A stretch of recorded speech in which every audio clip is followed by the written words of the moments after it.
buenos días. El día de hoy vamos a comenzar el tema que nos falta para terminar este bloque, que es integrales sobre superficies. ¿Sí? Y al igual que las integrales sobre trayectorias, nos interesa integrar dos tipos de funciones. Por un lado,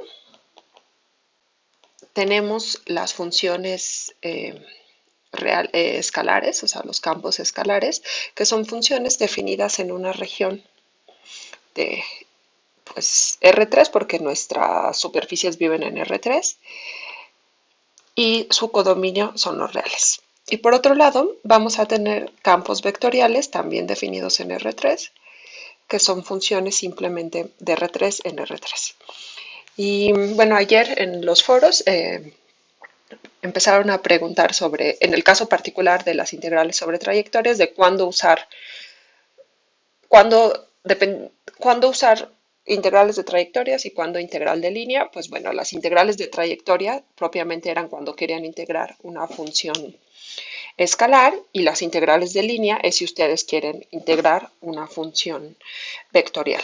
¿Sí? Estas funciones vectoriales, aquí también quiero enfatizar, los campos vectoriales también se pueden denotar, o más bien se corresponden con formas diferenciales.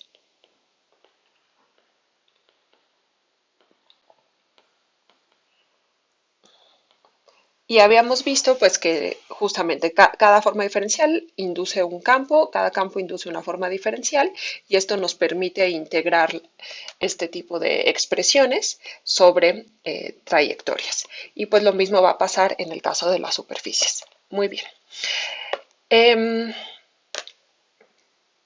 Para integrar sobre superficies vamos a hacer algo parecido a lo que hicimos sobre trayectorias, a dividir los casos, solo que en esta ocasión, bueno, vamos a comenzar igual con las funciones escalares. La próxima clase vamos a ver las funciones vectoriales, y después vamos a hablar de la orientación de una superficie y vamos a trabajar juntas estos dos tipos de funciones, ya cuando sepamos qué es una superficie orientada, qué significa que una parametrización cambia la orientación. Eso ya lo vamos a ver de manera conjunta en ambos casos. Muy bien.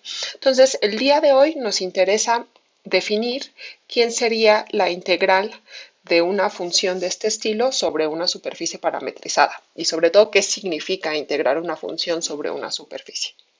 Ok, entonces consideremos, eh, consideremos una superficie parametrizada.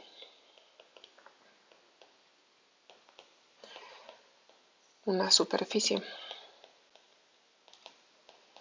phi definida en un dominio de R2, que normalmente es un rectángulo, y codominio R3. Y como siempre vamos a pedir que sea de clase C1.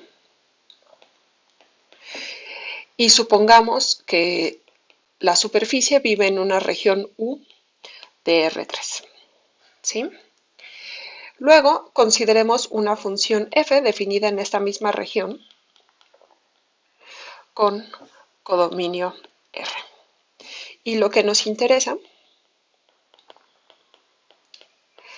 es calcular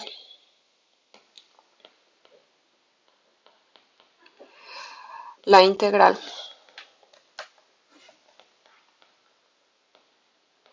de f sobre la superficie, que es la imagen de la parametrización. Ok, y bueno, aquí hay que preguntarse qué significa esa integral, ¿no? O sea, qué significa que yo quiera calcular esa integral. Entonces, pues vamos a ver algunas interpretaciones que se les puede dar a este hecho. O sea, ejemplo 1, digamos. F es una función con valores escalares. Entonces, un ejemplo que podría significar F es que sea la función densidad de masa, ¿sí? Entonces, si F es la función densidad de masa, entonces pues F nos está diciendo cuánta masa hay por unidad de, bueno, F aquí en este caso vamos a pensarla definida sobre nuestra superficie, a R, ¿no? Entonces F nos dice cuánta masa hay por unidad de superficie en este caso, ¿no? Por unidad de área de la superficie. Y si nosotros sumáramos toda esa masa, es decir, si integráramos toda esa masa, nos diría cuál es la masa total de mi superficie. ¿Sí? Esa es una primera interpretación. Una segunda interpretación, que es un poco más abstracta, pero en realidad es justo la interpretación que habíamos dado inicialmente para este tipo de funciones sobre trayectorias. Entonces, nuestra superficie, la voy a dibujar aquí, vive en R3. ¿Sí? Entonces, imaginemos que este es nuestro espacio R3. ¿Sí? La gráfica de F vive en R4. ¿Sí? La gráfica de F, recuerden que pues son los puntos X, Y, Z, F de X, Y, Z, donde X, Y, Z viven en el dominio de F, que es U. Muy bien. Entonces, este es un vector de 4 coordenadas que vive en R4. Vamos a imaginar que la cuarta dimensión está por aquí. Esto es así como esquemático. Esta es la cuarta dimensión. Y nos vamos a concentrar únicamente en la restricción de la gráfica a la superficie. Entonces, pues la gráfica de la superficie, sobre la superficie sería como una telita por aquí, arriba de la superficie. Y a mí lo que me interesa es calcular el volumen determinado por la gráfica de la función f y la superficie S. ¿Sí? Es este volumen que vive en R4, aunque es un volumen tridimensional. Es exactamente el análogo del caso de las trayectorias, en el que teníamos una trayectoria en R2, teníamos una función f, la gráfica de una función f. Bueno, la f estaba definida en una región más grande que contenía a la curva, y pues cuando nosotros restringíamos nuestra curva, nuestra función a esta curva, obteníamos por aquí otra curva. Y cuando calculábamos la integral de f sobre la trayectoria, digamos, gamma, lo que estábamos calculando es esta área definida por la gráfica de f y la trayectoria gamma. Bueno, pues en nuestro caso es exactamente lo mismo, solo que nos tenemos que ir una dimensión más arriba. Tenemos nuestra superficie que vive en R3, es esta negra.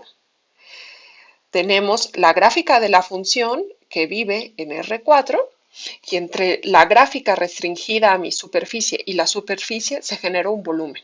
Y lo que me interesa calcular es ese volumen. ¿Ok?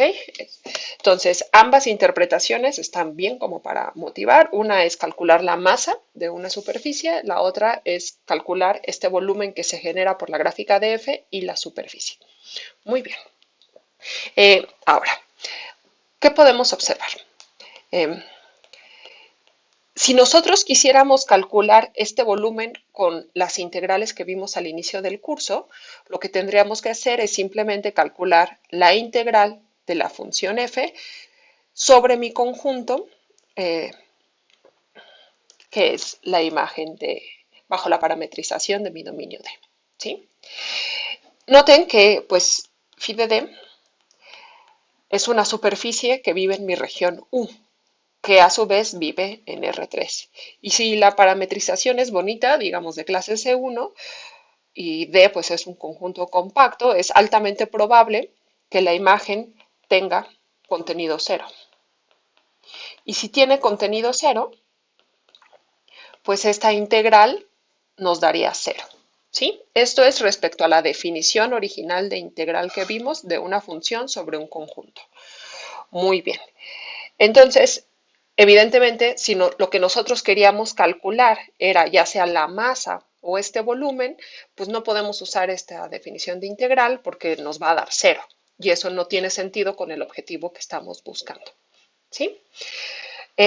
Ok, entonces tenemos que encontrar una definición que se adecue a nuestras necesidades. Y pues para ello creo que el caso de la función densidad de masa es muy ilustrativo y si no les gusta el de la función densidad de masa, pueden pensar este de aquí y da exactamente lo mismo. ¿Sí? Ok, entonces supongamos que f es la función densidad de masa.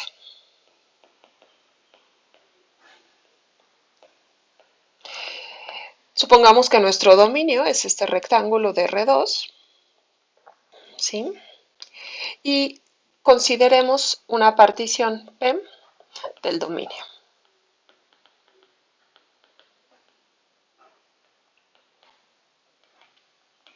Muy bien. Entonces, pues aquí está mi partición.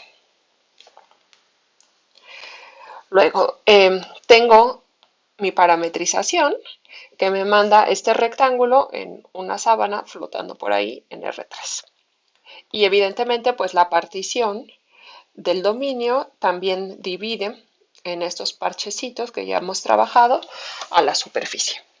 Ok, entonces me voy a tomar un subrectángulo de la partición, digamos, S. Lo voy a marcar aquí. Sí, este de aquí es S. Y acá está su imagen, es phi de S. Y me voy a tomar un punto aquí arbitrario que va a ser X sub S. Y entonces aquí estaría su imagen, que es phi de X sub S. Ok. Entonces, si f es una función continua y la partición es suficientemente pequeña, la función f es prácticamente constante en todo mi parchecito. ¿Sí? Eso quiere decir que la densidad en cada uno de estos puntos es aproximadamente la misma. Eso quiere decir que si yo me interesa calcular de momento solamente la masa de este rectángulo, la masa de phi de S, pues sería aproximadamente F evaluada en cualquiera de los puntos que yo tengo aquí, en particular F en este punto, por ejemplo, F en phi de X sub S, que multiplica al área. ¿Sí? Estoy asumiendo que como la función es continua y la partición es muy chiquita, la función f es casi constante en esta región, es decir, es casi la misma densidad en todos los puntos y por lo tanto la masa es aproximadamente la función f evaluada en uno de esos puntos que multiplica al área de phi de x, de phi de s. Ok, muy bien. Y si además, si la parametrización es inyectiva en el interior de D, al menos, pues entonces la masa total de esta superficie sería como la suma de todas las masas. Entonces lo voy a escribir aquí.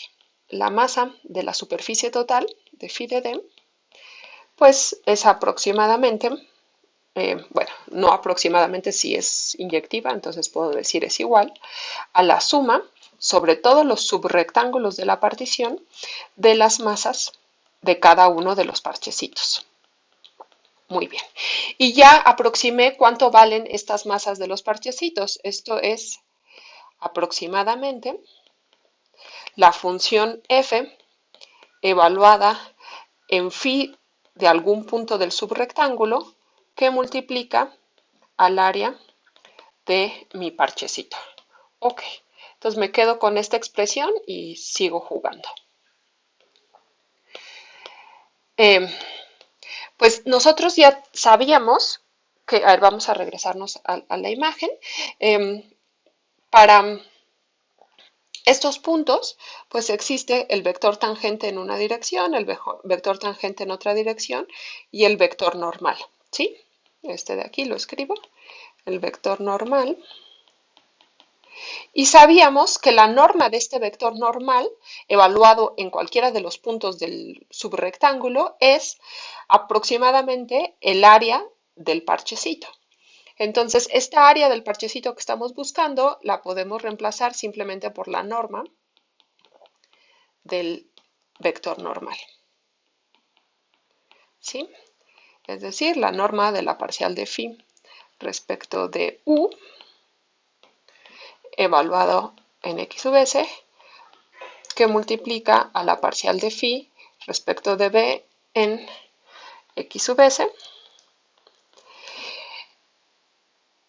Y, perdón, aquí me fui muy rápido, el área de este de aquí era aproximadamente la norma de este vector normal que multiplica al área del subrectángulo original. Eso es lo que teníamos cuando hicimos el cálculo, ¿no? Ok, entonces déjenme ponerlo aquí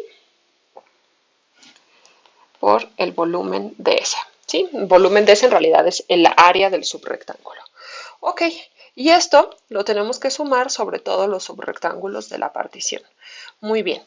¿Qué notamos aquí? Pues que esto es una suma de Riemann. ¿Una suma de Riemann de qué función? La función f compuesta con phi que multiplica a la función norma del producto cruz de la parcial de phi respecto de u por la parcial de phi respecto de b.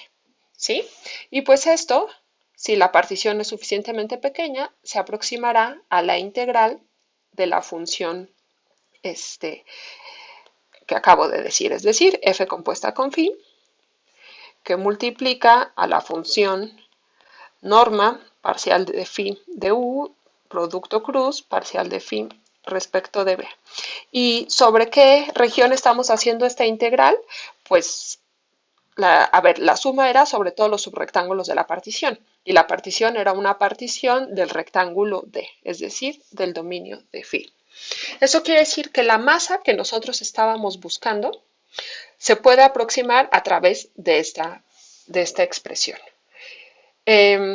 Y bueno, el mismo razonamiento lo podemos aplicar si en vez de pensar que f es la función densidad, lo que queremos es calcular este volumen. Pues lo mismo hacemos, ¿no? O sea, damos una partición del rectángulo.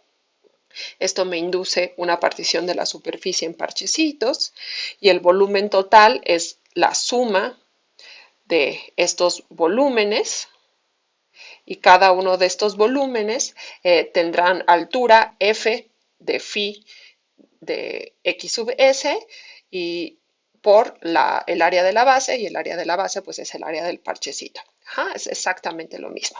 La misma interpretación, solo pues en uno estamos calculando volumen, en el otro estamos calculando masa.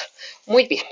Entonces, este razonamiento nos permite definir quién sería la integral de superficie que estamos buscando. Entonces, definición.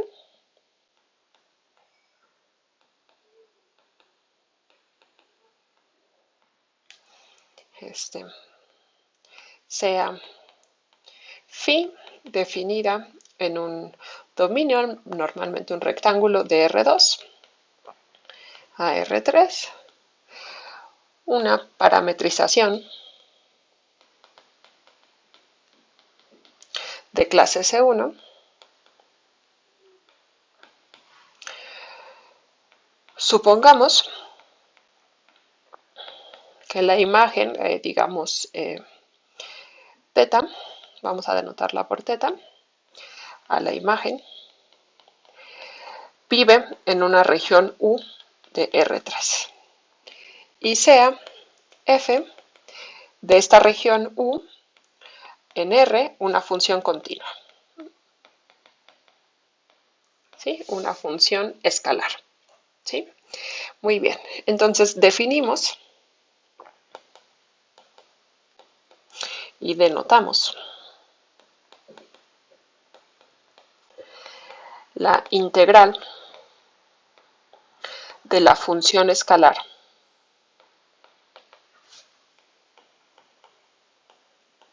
f sobre la superficie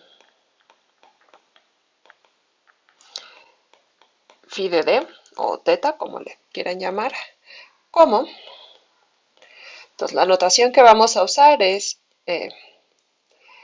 integral sobre la parametrización de f, y aquí vamos a poner ds. Se parece a la notación que usábamos para integral de trayectoria, solo que en vez de poner S minúscula, ponemos S mayúscula de superficie, ¿sí? Y esto, pues, ¿qué es? Lo que está denotando es la integral sobre el dominio de parametrización de la función f compuesta con phi, que multiplica a la norma del vector normal, ¿sí? Ok. Y bueno, aquí en notación hay algunas variantes. Algunos autores pueden ponerlo como f sobre la superficie. Lo que no me gusta de esto es que si la parametrización no es inyectiva en el interior, pues una parametrización que sí es inyectiva y una que no es inyectiva podrían dar pie a integrales distintas, ¿no? Pero cuando todas las parametrizaciones son inyectivas en el interior, eh, básicamente va a dar lo mismo, pero eso lo vamos a ver más adelante, cuando veamos qué es una reparametrización de una superficie. Ok, esta es una que ponen, hay otra notación que creo que es la de Páez, que es la integral de f, y le pone aquí algo así, pone la norma de pone diferencial de mi parametrización. Creo que algo así usa la notación. Bueno, esta es la de Páez, esta no la vamos a usar, pero sí es frecuente encontrar estas dos notaciones. Ok, muy bien. Entonces vamos a ver un ejemplo. El más sencillo es si f es la función constante 1 y phi es inyectiva en el interior de D. Entonces, ¿qué estaría denotando esta integral de superficie? Pues por definición sería la integral sobre mi región D de la función f compuesta con phi, pero f es la constante 1, entonces f compuesta con cualquier cosa sigue siendo la constante 1, que multiplica a la norma del vector normal. Y si se fijan, esta era exactamente nuestra definición del área de phi, cuando phi era inyectiva en el interior. Si phi no era inyectiva, entonces esto pues igual nos calculaba el área de la superficie, pero contaba cuántas veces estaba doblando o superponiendo phi sobre sí misma. No sé si se acuerdan, vimos el caso de un cilindro que era como un rollo de papel, ¿no? Entonces, si nada más le dábamos una vuelta, contábamos el área del cilindro, y si la parametrización le daba 2 vueltas, pues entonces estábamos contando 2 veces el área. ¿Sí? Ok, muy bien. Entonces es un ejemplo y por lo tanto nuestra integral sobre superficie está generalizando o nos permite calcular integrales sobre superficies de funciones que no son la constante 1. ¿Sí? Es una generalización de lo que ya habíamos visto. El segundo ejemplo que vamos a ver hoy, van a aparecer unos cuantos en su quiz, es el siguiente. Entonces consideremos la función f definida en todo R3 con codominio R, dada por f de x y z igual a la raíz de x cuadrada más y cuadrada más 1. Ok. Y vamos a considerar el helicoide. Creo que este ya había aparecido, no me acuerdo si en un quiz o lo vimos aquí. El helicoide va a estar parametrizado como la función phi definida en el rectángulo 0,1 cruz 0,2 pi. Su codominio es R3, como todas nuestras superficies, y está dada la función phi de la siguiente manera. Phi en el punto U, B es U coseno de B, U seno de B, B. ¿Sí? Entonces, les recuerdo, es como esta resbaladilla. ¿Sí? pero estamos considerando no la trayectoria, sino toda la resbaladilla. Ok, este es el helicoide. ¿Quién es la parcial de phi respecto de u? Pues es coseno de b, seno de b, 0. La parcial de phi respecto de b sería menos u seno de b, u coseno de b, 1.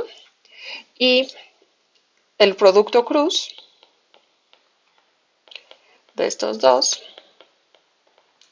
sería seno de b menos coseno de b, u, y lo que nos importa es la norma de ese producto cruz,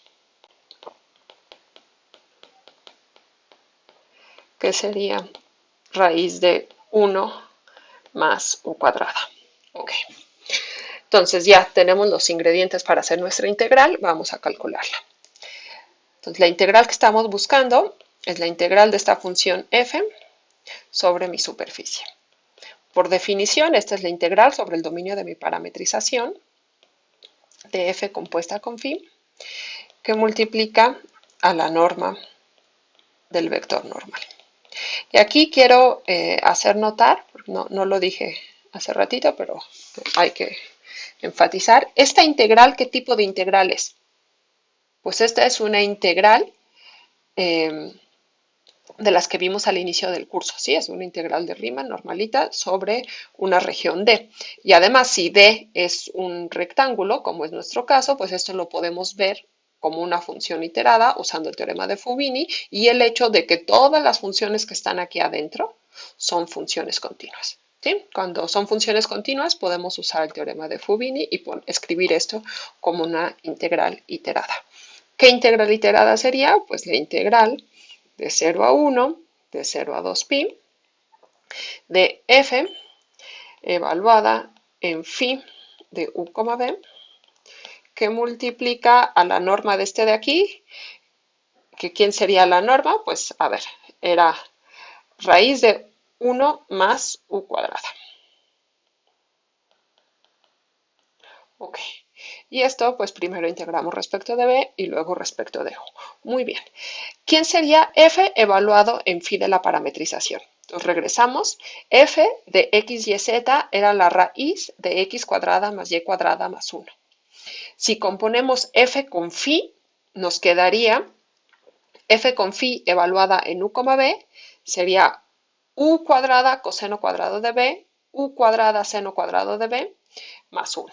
Es decir, voy a poner aquí 0, 1, de 0 a 2pi, sería raíz de u cuadrada coseno cuadrado de b más u cuadrada seno cuadrado de b más 1, que multiplica a este de aquí. Y tenemos que integrar primero respecto a b y luego respecto a u. ¿Y esto qué es? Pues u cuadrada coseno cuadrado más u cuadrada seno cuadrado es simplemente u cuadrada. Y nos queda raíz de u cuadrada más 1, que multiplica a la raíz de 1 más u cuadrada, en realidad es lo mismo, y pues esto es la integral de 0 a 1, de 0 a 2pi, de u cuadrada más 1. Tenemos que integrar respecto de b y respecto de u. Muy bien, al integrar respecto de b simplemente nos sale la constante 2pi que multiplica u cuadrada más 1, la podemos sacar de las integrales, y me quedaría únicamente la integral de 0 a 1 de la función u cuadrada más 1 integrando respecto de u. ¿Y esto qué es? Pues es 2pi que multiplica a u cúbica entre 3 más u evaluada de 1 a 0, que no es otra cosa más que 2pi que multiplica a 1/3 más 1, hacemos las cuentas y esto nos queda 8/3 de pi. ¿Sí? Ok. En el quiz va a haber 2 ejemplos más para que practiquen esta definición. Y para terminar, pues vamos a ver las propiedades de linealidad de este tipo de integrales. ¿Sí? Recuerden que todas las integrales que hemos estado viendo no, se comportan como operadores lineales para funciones definidas en alguna región y pues no es la excepción con este tipo de integrales. Muy bien, entonces proposición.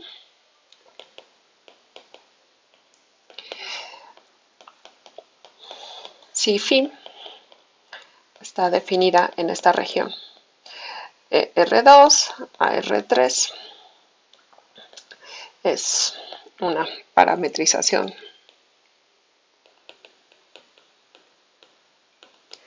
de clase C1 de una superficie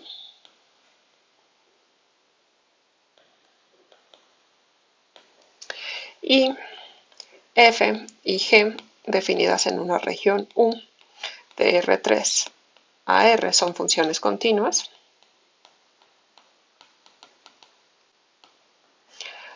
y satisfacen, bueno, la región U satisface que la superficie vive ahí. Entonces, pues 1, la integral de superficie de F más G es igual a la integral de superficie de F más la integral de superficie de G. Y la segunda, pues es que saca escalares, ¿sí?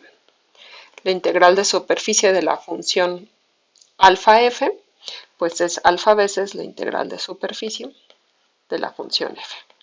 Y esto para cualquier escalar alfa. Ok, pues les demuestro la primera y la segunda que sea un ejercicio. ¿Sí? Ok, demostración 1. Simplemente tenemos que aplicar la definición de integral de superficie. Entonces, empezamos de este lado. Esta integral de superficie no es otra cosa más que la integral sobre el dominio de mi parametrización de la función f más g compuesta con la función phi que multiplica la norma del producto cruz de las funciones derivada parcial de phi respecto de u y derivada parcial de phi respecto de b. Ok. ¿Y esto qué es? Pues, ¿quién es la suma compuesta con otra función? Pues es la suma de f compuesta con phi más g compuesta con phi. Entonces esto nos quedaría así. F compuesta con phi más g compuesta con phi que multiplica a mi vector, la norma de mi vector normal. Ok, muy bien. ¿Y esto qué es? Pues podemos abrir las sumas y este tipo de integrales, recuerden, esas son las integrales del inicio del curso, ya sabemos que son lineales, entonces abren sumas y sería la integral sobre la región D de f compuesta con phi, que multiplica a mi vector, a la norma de mi vector normal, más la integral de g compuesta con phi, que multiplica a la norma de mi vector normal. Ok. ¿Y qué significa cada una de estas integrales? Pues en realidad es justamente la definición de la integral de superficie de la función f más la integral de superficie de la función g. ¿Sí? Y con esto terminamos el primer inciso. El segundo queda de tarea, se hace exactamente igual. Y con esto terminamos esta primera parte de integrales sobre superficie de funciones escalares. Nos falta, para terminar este tipo de integrales, ver qué pasa con las reparametrizaciones de una superficie. Pero eso lo quiero hacer aparte para entender qué significa, primero entender con calma qué significa reparametrizar una superficie y luego ya pasamos a ver qué pasa con las reparametrizaciones, tanto para este tipo de integrales como las que vamos a definir en el siguiente video. Ok, pues hasta aquí por hoy, espero que estén muy bien y me escuchan la próxima semana. Que tengan bonito fin. Hasta luego. Bye.